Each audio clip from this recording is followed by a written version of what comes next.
Hi, everybody. This week we're going to be looking at the ontological arguments for the existence of God, and we will be doing so through the lens of natural theology.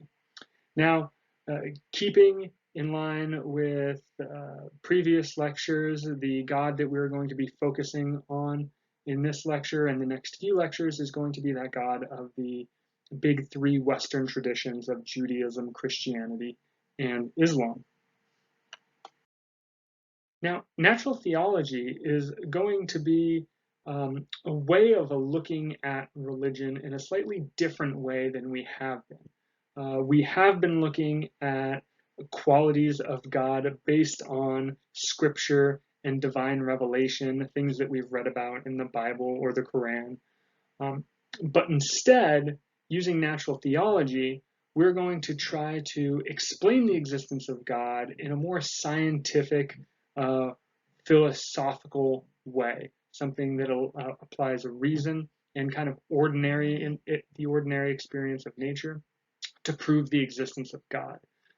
This is going to perhaps hold a little bit more weight because it doesn't rely on maybe being in a certain community at a certain time or having oral traditions passed down by those that have spoken to God or have known people that have spoken to God, as we see in the Jewish tradition. Instead, we are going to be able to just look at the idea of God and determine whether or not philosophically it makes sense from a logical perspective, from a philosophical perspective, rather than having to go off the word of scripture or oral tradition. Now, when we look at the ontological arguments, essentially what we're looking at is God and the explanation for God's being. And this is what we refer to when we say ontological. We're referring to kind of ultimate understanding of being for this particular figure, for God. And St. Anselm, the famous promoter of this ontological argument, believes that existence is something that's included within the very concept of God, so that our understanding of God comes necessarily from existence, and that existence comes necessarily from this concept of God. We can see this line of reasoning by understanding the difference between analytic truths and synthetic truths. Analytic truths being those statements that are true in virtue of the words in the sentence, versus synthetic truths that are true based on evidence and experience in the world.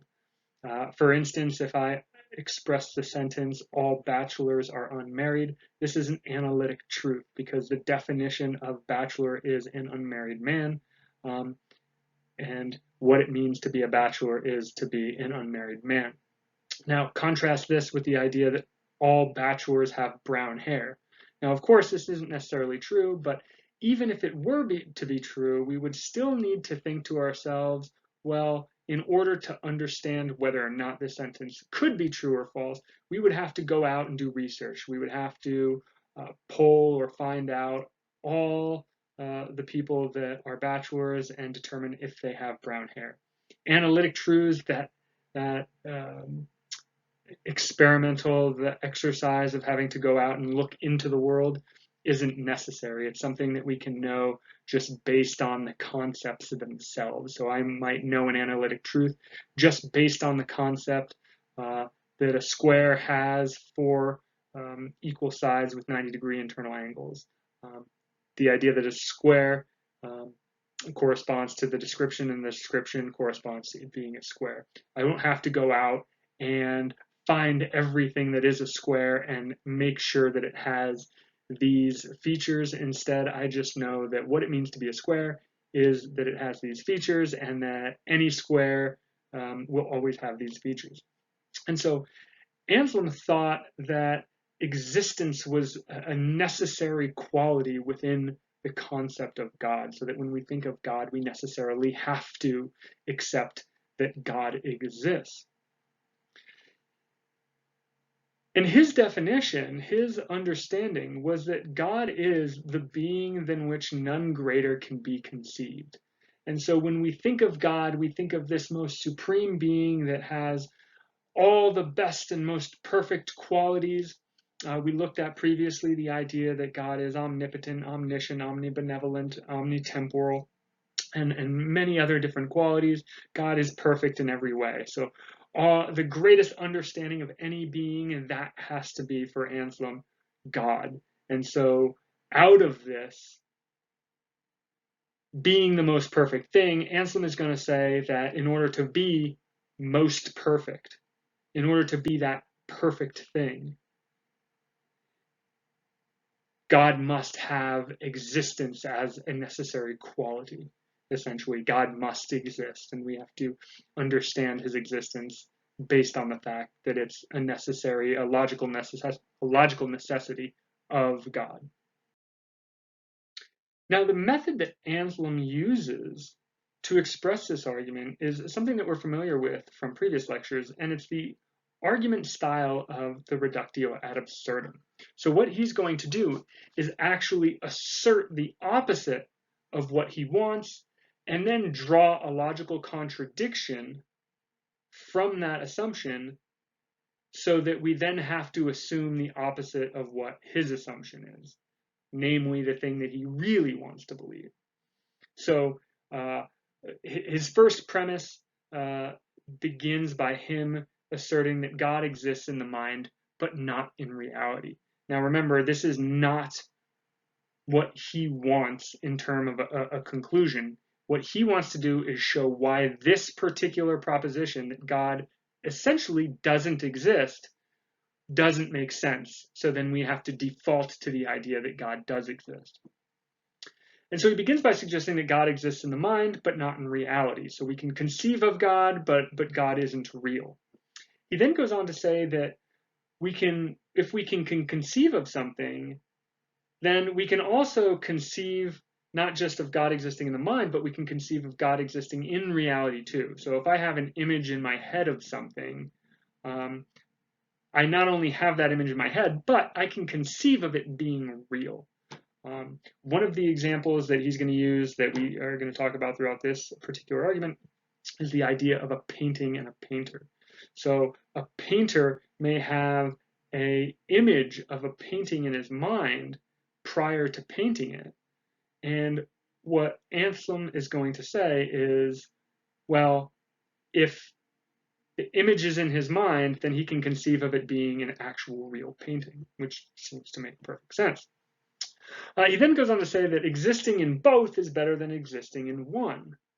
And here we see that if the painter conceives of this image of a painting in his mind, he can then conceive of it existing in reality. And it would be better if it existed in reality than just in his mind. We would rather have the actual painting than just an image in the painter's mind. That wouldn't be as good. We would want the real thing. He then goes on to claim that we can conceive that the greatest conceivable thing is often better or is better than we think.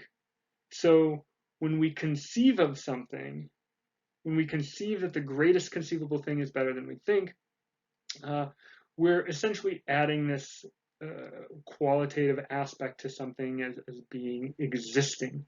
So when we conceive of something, when we think of something, the reality of something could make it better.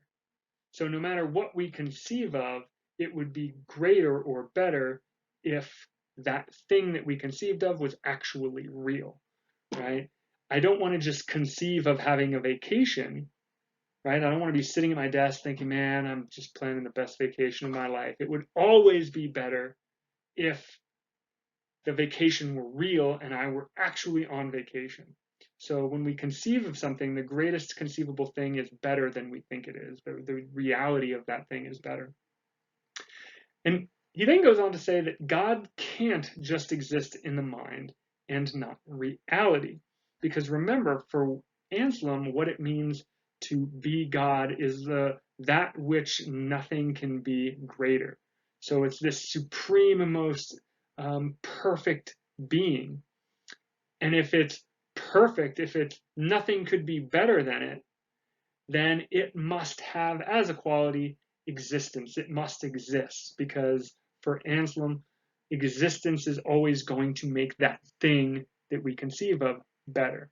And so he deduces from these premises that God must exist in reality and in the mind, because God is the most perfect thing, and to make things the most perfect they can be, they must be real, in addition to being something that's just merely conceivable.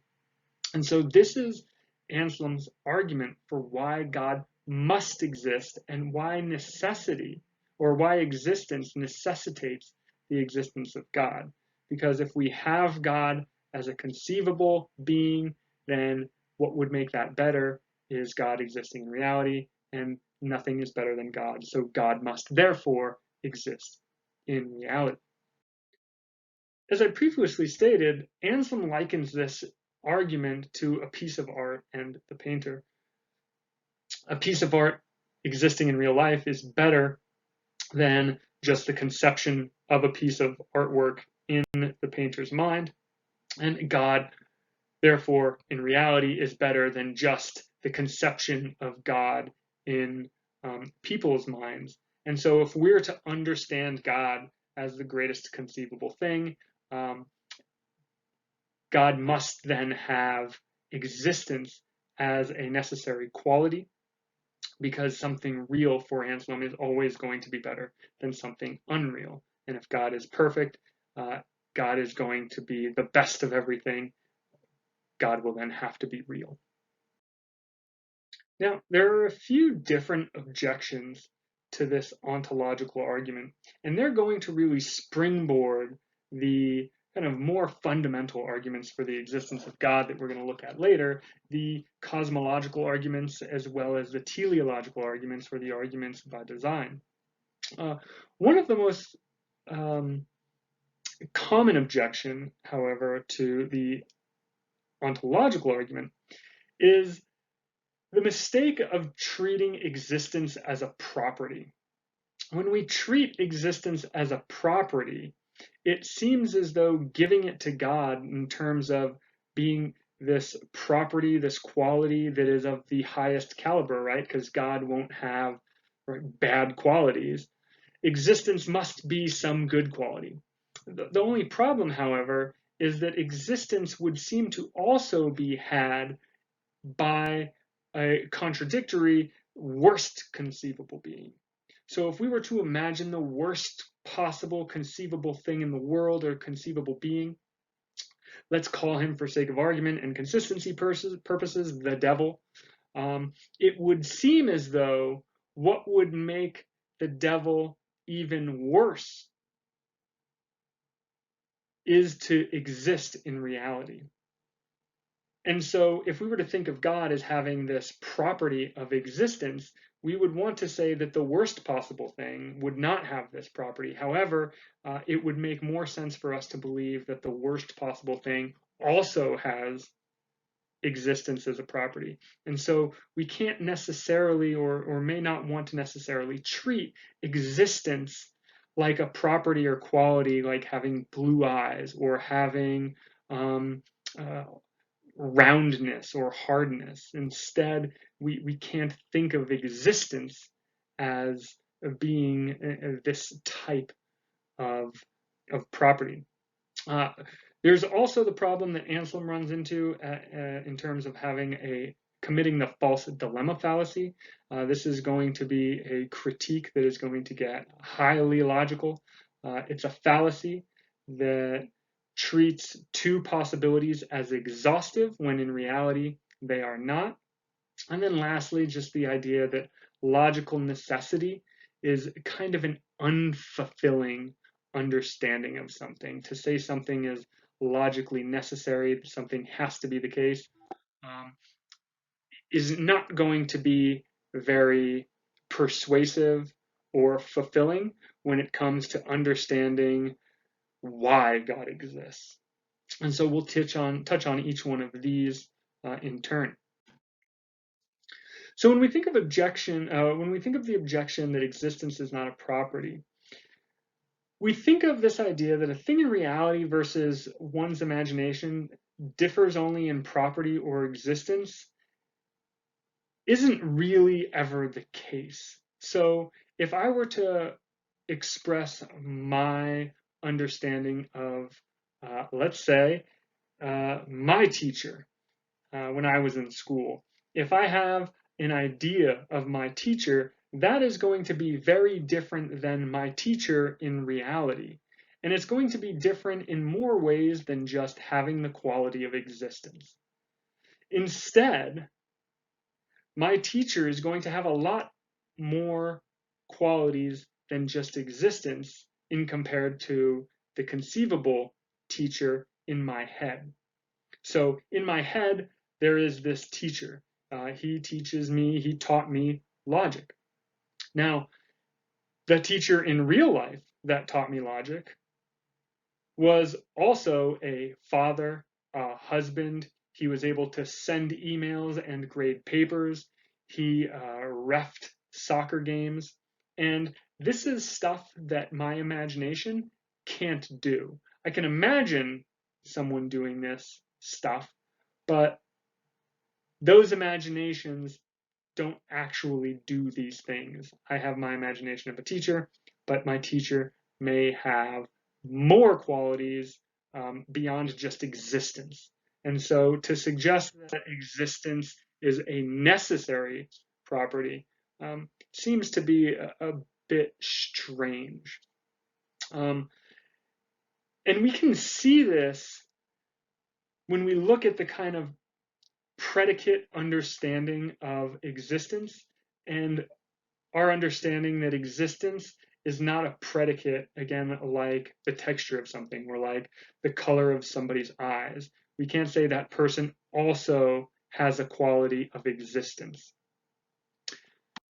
And now we have light. So the problem with treating existence as a quality is that when we think of existence in terms of a predicate as something like brown hair, Alex has brown hair, Alex exists.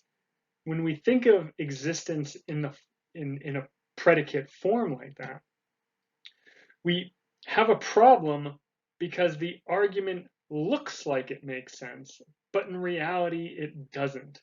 And so we have this valid argument form that's unsound because the premises don't express what we want them to express. And we can see this in the square of opposition, which is something used in predicate logic to explain why a universal concept implies its particular concept. So if we were to look at this chart and look at this proposition, every cat is tame, within our understanding, if we were to accept that every cat is tame, we must also accept that some cat is tame. So the universal leads to the particular, and the universal being true makes the particular true. Similarly, if we were to say no cat is tame, then we could then assume that some cat is not tame. So here the universal, like no cats are tame, would also include some cat is not tame. So here's this cat, it's not tame because no cat is tame. So when we think of predicates, we think of the universals leading to the particulars. Now the problem that we have with existence is that if we were to treat existence as a quality, as a predicate, we would be breaking the rule of the universal making the particular true, or the universal leading to the truth of the particular. So when we can see that every cat is tame leads to some cat is tame, if we were to just use or think of existence also as a predicate, we could see that every zombie eats brains. And from that, we should be able to deduce the particular, since that's the universal, that some zombie eats brains. But here, the truth of the universal does not lead us to the truth of the particular. And the reason that the universal doesn't lead us to the particular is because zombies don't exist. They're not, existence can't be some predicate applied to zombies. When we say that every zombie eats brains, that could be a true statement. It is the fact that if zombies were to exist, they eat brains. Every movie we've ever seen that has zombies, for the most part, right? Zombies eat brains. So if that were true, which it is based on the world's understanding of what zombies are, then it must also be true, the particular that we can deduce from that, that some zombie eats brains. There must be this something. I can hold up one zombie here and show you, hey, look, this thing eats brains. But we can't, because zombies aren't real. And so what you end up getting is an argument that shows valid structure, but that wouldn't make sense based on the fact that existence as a quality to something isn't a predicate or isn't predicated like something that eats brains or something that has blue eyes or something that is round. So Anselm makes this argument that is problematic because he puts emphasis on this idea that existence is a quality that can be given, like being funny or being beautiful, when in reality it's not.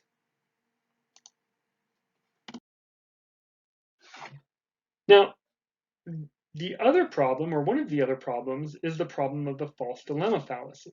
So it is fallacious, it is bad reasoning to suggest that two options are exhaustive of one another when really there are more options available. So if I were to say, today I'm going to lay in bed or go to the store, well, are those the only two things I can do during the day? Of course not. There are many things I can do during the day. So it would be fallacious to say, I can only lay in bed or I can only go to the store. There may be other things I can do. Maybe I can do both. Maybe I can do neither. And we can see this play out when we look at propositional logic. If we look at truth tables and what it takes for conjunctions to be true, we see that there are going to be more than just the options that Anselm lays out for us. So if you recall from his first premise, God exists in the mind, but not in reality. In propositional logic, we would think of this statement as being a complex proposition. It's a proposition made of two simpler propositions, namely that God exists in the mind and God does not exist in reality. When we put them together, we get this statement, God exists in the mind, but not in reality. And what he's going to want to say, based on his reductio ad absurdum style of argument, that because this proposition is true, it must then be the case that the one and only other option is true, that God exists in the mind and in reality. However, there are more options available than just the two. So he's creating this false dilemma fallacy. So when we think of God existing in the mind, if we were to look at the truth table P, we would see that there's four potential options, right? It's either true that God exists in the mind, or it's false that God exists in the mind. And with each one of those truth statements, the Q, the other piece of the complex proposition, can also be true or false. So what we have is a situation where it's true that God exists in the mind, and it's true that God exists, or God does not exist in reality. It's true that God exists in the mind, but doesn't exist in reality. It's true that, or it's false that God exists in the mind, but true that God exists in reality, and then false that God exists in the mind, and false that God exists exists in reality. And so essentially what Anselm is doing here is he's assuming one row, namely the third row, or I'm sorry, namely the second row. He's assuming that God exists in the mind but does not exist in reality. And then he's crossing that row off by drawing the contradiction. He's then just assuming that we would have to believe that God exists in the mind and in reality. However, what he's not leaving open is the idea that God may not even exist in our mind. Either of the two bottom rows show that God may not exist in the mind, but in reality, or not exist in the mind and not in reality. And so the argument can be made that we can't even properly conceive of God. And so if we were to look at this as a conjunction, a complex conjunction, then what we would see is perhaps the option that God exists in the mind could also be false, which would make the entire proposition false. And this makes sense based on a lot of certain things that we think of. For instance, if we were to think of the soul, for instance, it's very complicated and difficult to kind of wrap our minds around this conception. Of course, we can think of it, right? There are movies and cartoons where you see this kind of ghost figure float up after a body dies. It's kind of this essence of the person. But this is just kind of a caricature. It doesn't really express what a soul would be, right? When we think of souls, we think of something that has no color, has no shape, it's invisible. But if it were invisible, we wouldn't be able to conceive of it being, if I die, this ghost figure floating out, because it wouldn't have that shape or figure. And so if it doesn't have that shape or figure, or we can't really know where it resides in our body, is it part of our mind? Is it part of our entire body? Is it exactly like it have 5 fingers, 5 toes, so that when I die, the identical size and shape of myself rises up to heaven? Is that necessarily the case? And some might even think that, well, no, you can't really conceive of this, right? You couldn't really conceive of something even being invisible, because if you were to think of something invisible, we would typically tend to think of something as transparent, right? In the movies, we see the Invisible Man. You see kind of like a tint, or if you've ever seen The Predator, right? The Predator hiding in trees. There's always this like glimmer where you can kind of see it. Because if you couldn't see it at all, if it couldn't touch leaves or move things around, we wouldn't really understand it's there. And trying to conceive of something like that might be difficult. And so some have gone on to say that Anselm is committing this false dilemma fallacy by suggesting that we can definitely conceive of God and he must be real in reality, because we couldn't conceive of God and him not be real in reality, because that's the contradiction from the reductio ad absurdum. But if we couldn't conceive of God, then we have 2 other options on the table that Anselm does not include. Lastly, the last argument, again, this logical necessity argument, is going to be an argument that might make sense, but is somewhat unfulfilling. And so when we think of God as being this perfect being, what we're doing is we're thinking of God as this necessary being that has always had to exist at all times, all throughout history, or not even within time, just this thing that's always been. The problem with understanding God in this way is that this explanation is what we refer to as a brute fact. And brute facts, by definition, are facts that don't really have meaning behind them. And this is why we would think that it's unfulfilling. For instance, when we look at the speed of light, the speed of light is roughly 186,000 miles per second. Why is the speed of light 186,000 miles per second? Well, it just is. We don't know why the speed of light is 186,000 miles per second. We just know that it is, and that's that, right? If you were to have a child and child were to ask a question, those of you who have been around children have probably experienced this. You say it's raining out, and the child might say, "Well, why is it raining?" Well, it's raining because the clouds um, have absorbed all of this water, or precipitation has created this system in the atmosphere where there's been a release of water. So I'll be like, well, why, like, where did the water come from? Well, the water came from the ground. It went up to the sky. It fell down. It's kind of a cyclical pattern. Well, why? Why? Right? And you're always trying to explain things until you just don't really have the understanding, the physical understanding of something to really respond with, right? At the end of the day, kind of like, okay, well, why, like, why is there even water? And it's just like, I don't know, just stop talking to me, right? Because I said so was the answer that I always got when I was a kid. Which, if you've ever had that said to you, is very unfulfilling. And so when we ask, why is the speed of light 186,000 miles per second? Well, it just is. Well, if we think of God as being this being that's always existed and is a necessary being, he has to be there because uh, existence is a necessary quality of God, then we would think, okay, well, why does God exist? Or why is God necessary? The answer is just simply, well, he is.